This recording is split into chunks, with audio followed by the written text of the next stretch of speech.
So, da sind wir wieder zum wöchentlichen Kassettenschmerz. Und wieder mal bin ich allein, muss wieder mal alleine machen. Aber ich habe dafür extra geübt und habe es vorher schon ein paar Mal alleine gemacht. Ich sage herzlich willkommen zu alle, die da sind. Und natürlich schauen wir uns wie immer jetzt erstmal unser Intro an, weil wir haben uns ja nicht umsonst hingesetzt und das Ding gemacht. Ähm, Soll jetzt irgendwann losgehen oder auch nicht?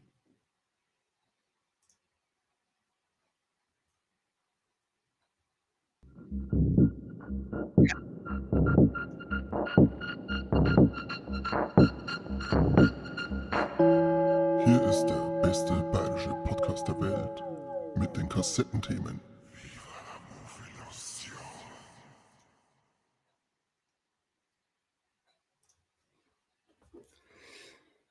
So, das haben wir wieder schön gemacht, würde ich sagen. Da kommt übrigens, da wird es aber zwingend gelobt für unser tolles Intro. Wäre eigentlich jetzt mal, dass der Chat übergeht mit überschwänglichen Lobeshymnen, was wir für tolles Intro gemacht haben. Da kann ich mit dem ganzen habe ich dere und dere beieinander und ich bin da, kann ich nichts anfangen. Ich möchte mehr Lob, mehr Lob. Bei der Horn kriege ich auch keins. Und dieses nicht geschimpft ist, klappt nur, das ist, passt nicht zu meinem Credo. Aber trotzdem freut es mich für jeden, der eine schreibt, dass er da ist. Super schön, ist wenigstens eine, die es kennen, wenigstens eine, ja. Ja, heute machen wir es wieder mal allein, wie gesagt. Die anderen Herren haben keine Zeit. Corby hat irgendwas von der Arbeit verzeiht. Seppi hat auch irgendwas von der Arbeit verzeiht. Und der Mike, glaube ich, irgendwas von Kinder. Also irgendein Scheiß. Irgendein Scheiß, da ich einfach sagen. Aber wir kriegen es allein hin, haben es jetzt schon ein paar Mal gemacht und ich habe wieder was Schönes zum Unboxen dabei fürs Ende. Darfst du schon drauf freuen, das ist was ganz Besonderes. Wir fangen mal an mit bestätigte Fortsetzungen und sonstigen Gerüchten. Unter anderem endlich offiziell von Amazon Prime bestätigt, die dritte Staffel Ringe der Macht wird kommen. Was ich noch gelesen habe, meine, ist, dass der Writers Room komplett ausgetauscht wurde oder zum größten Teil ausgetauscht wurde. Und ja, bin gespannt, wie sich dann die Tonalität ändern wird. Es gibt jetzt Pokémon-Karten im Happy Meal, habe ich schon gesehen. Ich muss mir ziemlich zurückhalten, dass ich nicht nur noch Happy Meal fries. Aber ich glaube, ich hole mir noch eins auf alle Fälle, damit wir hier im Kassettenschmerz mal Happy Meal Pokémon-Karten Set unboxen können. Vielleicht darfst du mal eine halbe Stunde zuschauen, wie ich Happy Meal fries. Mal schauen. Manche stehen ja auf so Schmerzgeräusche. Maule ich ein wenig ins Mikro rein. Ein weiteres Spin-off aus dem Game of Thrones Universum kommt auch auf uns zu. Wir kriegen jetzt dann nur die dritte Staffel House of the Dragon und die komische Night of Seven Kingdoms, was weiß ich, wie es heißt. Es soll jetzt aber laut HBO noch eine Serie kommen, die Targaryen-Blutlinie behandelt. Genau das ist dazu noch nicht bekannt, aber ja, Targaryens heißen übrigens nicht Targaryen, wir reden so einen Scheiß. Es sind interessante Figuren, vielleicht kriegen wir ein bisschen mehr Inzest. Warum nicht? Warum nicht? Aber wobei, wenn ich viel Inzest möchte, dann brauche ich eigentlich bei mir nur aus dem Fenster schauen, denn das Landleben ist zauberhaft. Und The Last of Us, dieses Jahr, wann kriegen wir es im April, glaube ich, kriegen wir ja die zweite Staffel. Und HBO hat jetzt auch bekannt gegeben, dass die Serie jetzt auf 4 Staffeln angesetzt ist und dann auch enden soll. Bin ich ja gespannt, ob sie jetzt halt einfach nur die Geschichte vom zweiten Teil dann nur auf 3 Staffeln strecken oder ob wir was Eigenes kriegen. Mal kicken. Mal kicken. Ich merke mal, dass wir endlich The Last of Us 3 zum Zocken angekündigt kriegen. Hallo, schnell. Wer auf Monster steht, ist erstens mal schon mal in unserem Podcast ganz richtig, weil wir nämlich alle monströs bestückt sind. Bis auf Mike. Der wird aber auch bald von Apple Plus TV wieder beglückt, denn Monarch, die zweite Staffel ist abgedreht. Dürften wir also Ende diesen Jahres oder Anfang nächsten Jahres dann kriegen. Und ich fand die erste Staffel ziemlich cool. Und ich mag dieses Monsterverse sowieso ziemlich gern, muss ich sagen. Also da immer her damit, da habe ich Spaß. Solange Monsterkämpfer und irgendwas zusammenhauen, bin ich zufrieden. Und jetzt war eigentlich so eine Info dabei, die heute für einen Corby dabei gehabt hätte, weil ich weiß, dass das einer seiner absoluten Lieblingsfilme ist. Schon immer gewesen. Natürlich Blond kriegt eine Prequel-Serie.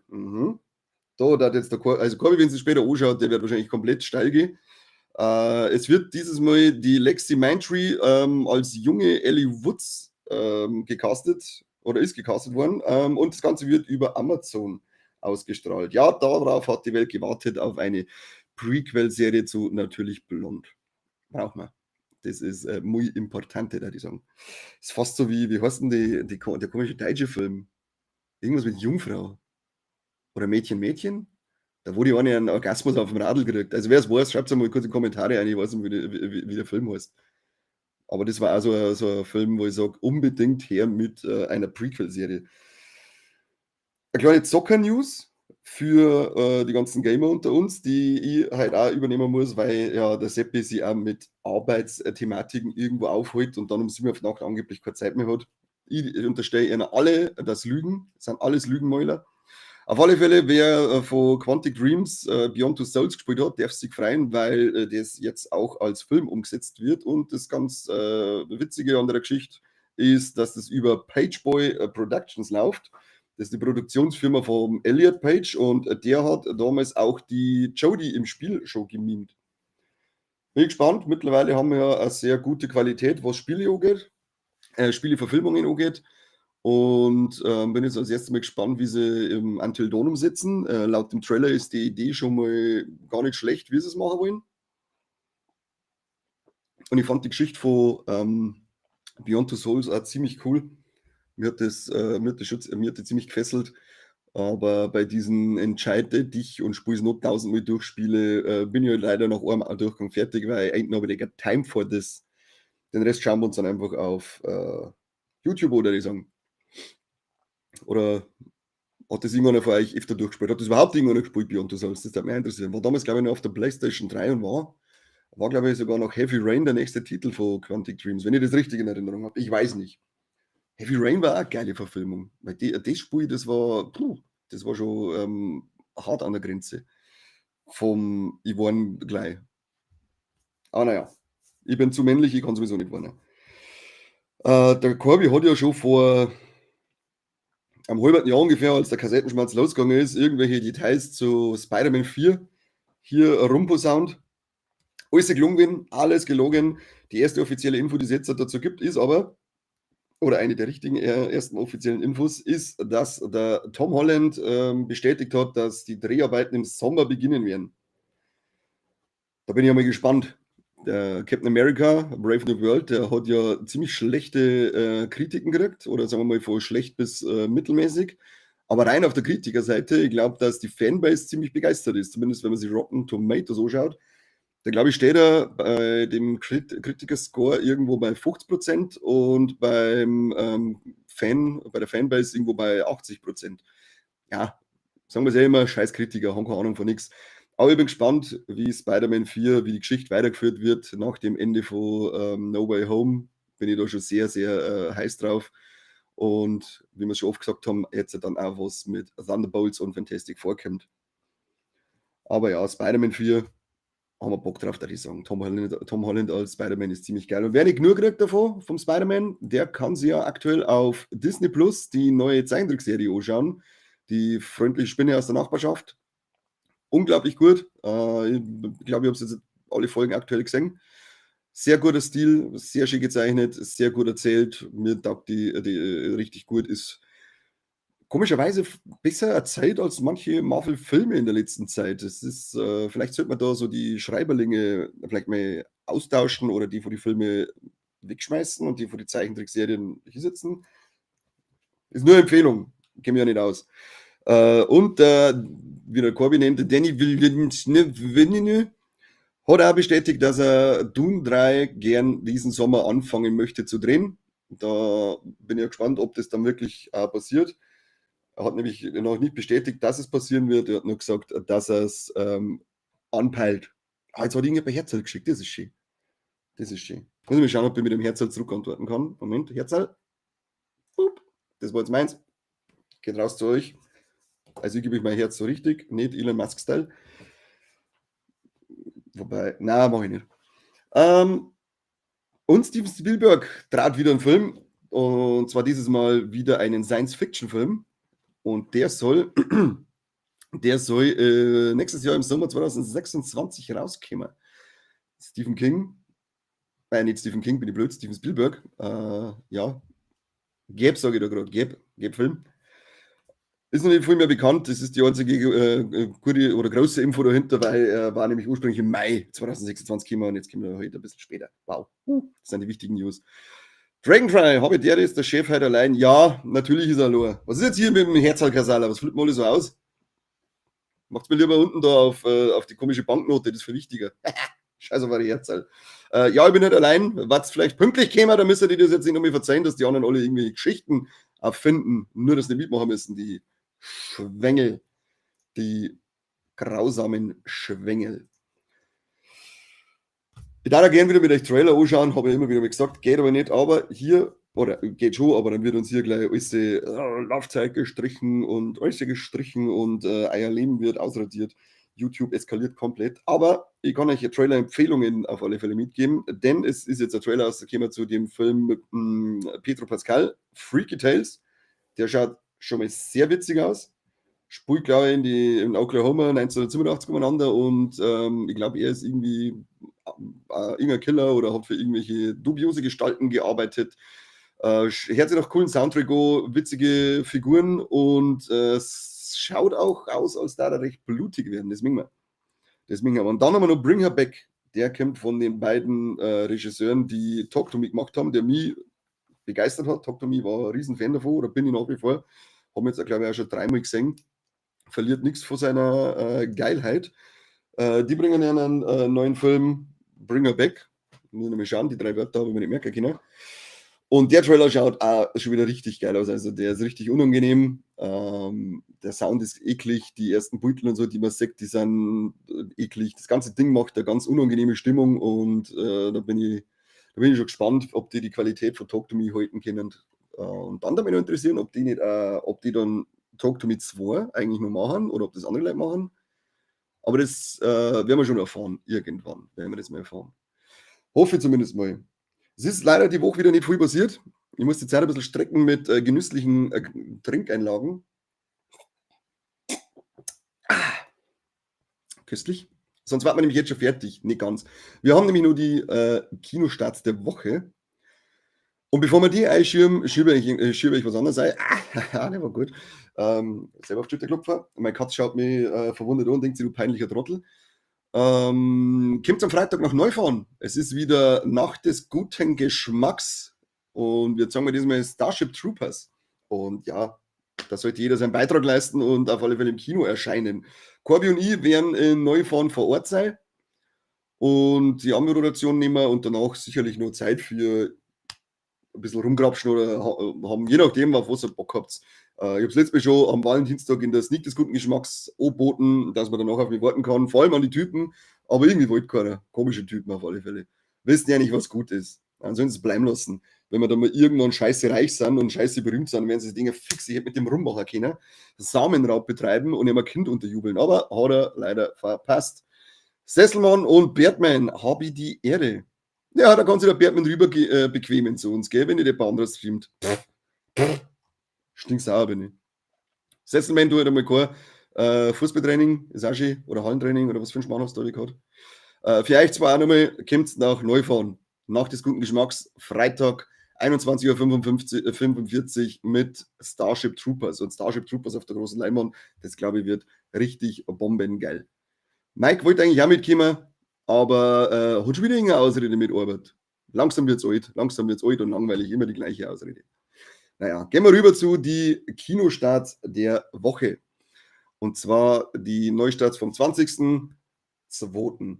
Als erstes gleich mal The Monkey vom Oscar Perkins, der uns ja schon mit Longlegs die filmische Welt bereichert hat. Und The Monkey, den haben wir jetzt in der Sneak des guten Geschmacks sehen dürfen. Bombengeil. Kann ich nur empfehlen, dass da ins Kino geht. Es ist ein komplett anderer Stil, als der Perkins vorher mit Longlegs gesagt hat. So, er ist diesmal eigentlich so reinrassiger Fansblätter. Wir haben auch eine Folge dazu aufgenommen, wird wahrscheinlich dann nächste Woche rauskommen. Freut euch drauf. Mike und ich erzählen euch ein bisschen was zu The Monkey, aber habt immer im Hinterkopf, dass der Mike 3/4 von dem, was er verzeiht, einfach nachgelesen hat oder erfindet, weil er nämlich 3/4 von dem Film geschlafen hat. Dann läuft noch Bad Genius, keine Ahnung, was das sein soll. Es läuft auch noch Bird, auch hier keine Ahnung, was das sein soll. Flight Risk läuft da noch, Regie Mel Gibson und in der Besetzung der Mark Wahlberg mit der besten Frisur, die ihr jemals in einem Film gehabt hat. Allein die Frisur vom Mark Wahlberg ist es wert, dass man sie Flight Risk anschaut, würde ich sagen. Ansonsten weiß ich nicht so recht, was ich von dem Trailer halten soll. Wird sich zeigen, wird sich zeigen. Für unsere Anime-Fans, Attack on Titan, The Last Attack, läuft auch die am 25. Februar dann im Kino. Was hat der in meiner Woche hier drin verloren, wenn er erst nächste Woche kommt, weil es Dienstag ist? Wissen wir das auch schon wieder. Ja, Attack on Titan müssen die erst mal aufholen und die ganze Serie anschauen, bevor ich da jetzt ins Kino gehe und mir The Last Attack anschaue. Naja, dann läuft noch die Wärterin von Gustav Möller. Sagt man nicht. V bin ich echt. Ich weiß es nicht. Das wirst du wahrscheinlich rausfinden in deinem Film von Bernhard Wenger. Und dann noch der Mary Husband Kibiwi. Weiß ich, was das ist. Das war's mit den Kinostarts. Ist diese Woche relativ mau, aber allein der Monkey, da hat sie rentieren, dass wir da ins Kino rumbett. Das ist wieder mal schöne Splatterei, die sie nicht so ernst nimmt, die wirklich perfekt irgendwie, also so nuanciert Slapstick einsetzt, dass das nie peinlich ist, sondern einfach Spaß macht zum Anschauen. Also geht's ins Kino, schaut The Monkey und schreibt es uns dann in die Kommentare unter der baldigst erscheinenden Folge, wie euch The Monkey gefallen hat. Attack on Titan habe ich gerade die erste Staffel gesehen. Dann hat Netflix gesagt, fuck you, sagt der Dragon Cry. Genauso ist mir auch gegangen. Die erste Staffel habe ich gesehen und dann hat Netflix gesagt, und das war's jetzt für dich, lieber Herr Kane. Du wirst nichts mehr davon sehen. Ich habe zwar mittlerweile Crunchyroll, aber noch nicht geschafft, dass ich mir in Attack on Titan eine Lunz. Kann vielleicht der nächste Anime werden, den wir uns anschauen. Wer hat sonst noch Attack on Titan gesehen?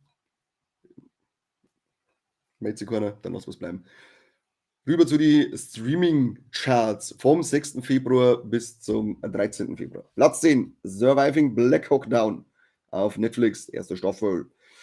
Dann haben wir hier noch Platz 9, Wrong Side of the Tracks, vierte Staffel auf Netflix, sagt man gar nichts. Wir haben dann noch die Doku American Manhunt, O.J. Simpson auf Platz 8. Hat der Corby schon gesehen und kann es empfehlen, die soll sehr gut sein. Ich habe mir American Crime Story über den O.J. Simpson angeschaut, also ich bin da normal schon voll auf dem Laufenden. Dann Platz 7, The Recruit mit Staffel 2, auch wieder auf Netflix. Platz 6 ist Paradise, erste Staffel auf Hulu, somit bei uns auf Disney+. Fünfter Platz, Landman, erste Staffel auf Paramount+. Vierter Platz, Apple Cider Vinegar, erste Staffel auf Netflix, sagt mal wieder nichts. Platz 3, The Are Murders, Staffel 1 auf Netflix. Dann haben wir noch Platz 2 mit The Night Agent, die zweite Staffel auf Netflix. Und Platz 1 dann die Sweet Magnolias mit der vierten Staffel auf Netflix. Diesmal ist es wieder mal soweit, dass ich keine einzige dieser Serien kenne bzw. gesehen habe.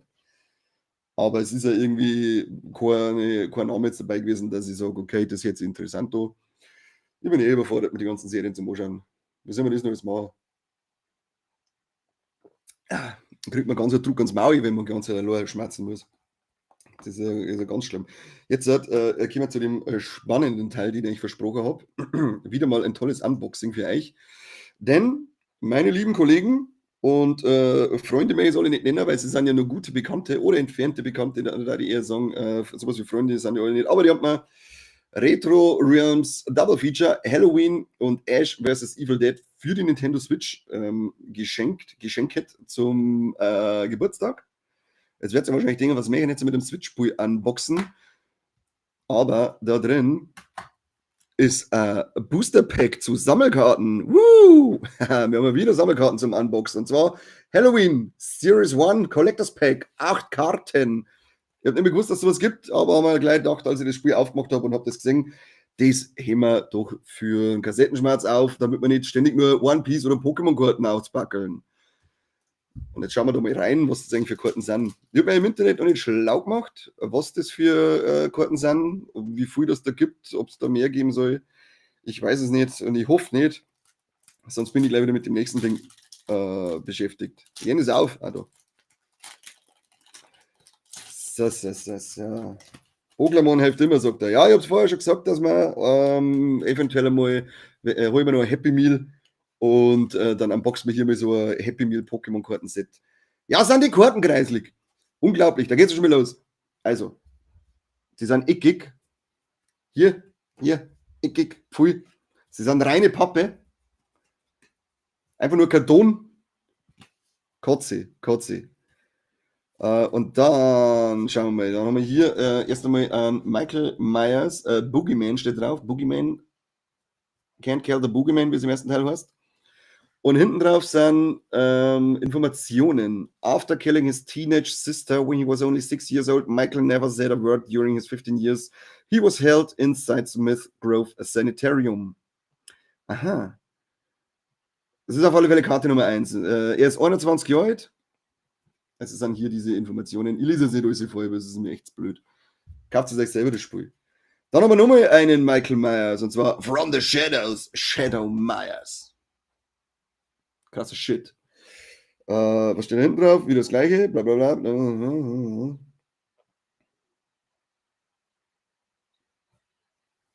Hier haben wir Babysitter Laurie Strode.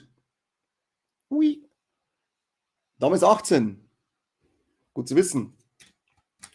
Und jetzt haben wir Here's a Permit, und zwar Dr. Samuel Loomis, 58 Jahre alt, während Halloween. Als nächstes haben wir hier, was ist denn das? An Phelps Jr., He'll Fix You.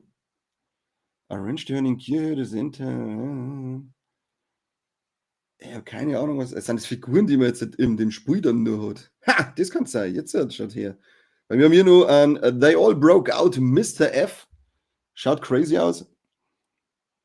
Ist auch in dem gleichen Sanitarium eingesperrt gewesen wie der Michael Myers. Dann haben wir hier noch einen Overlord, Do His Bidding.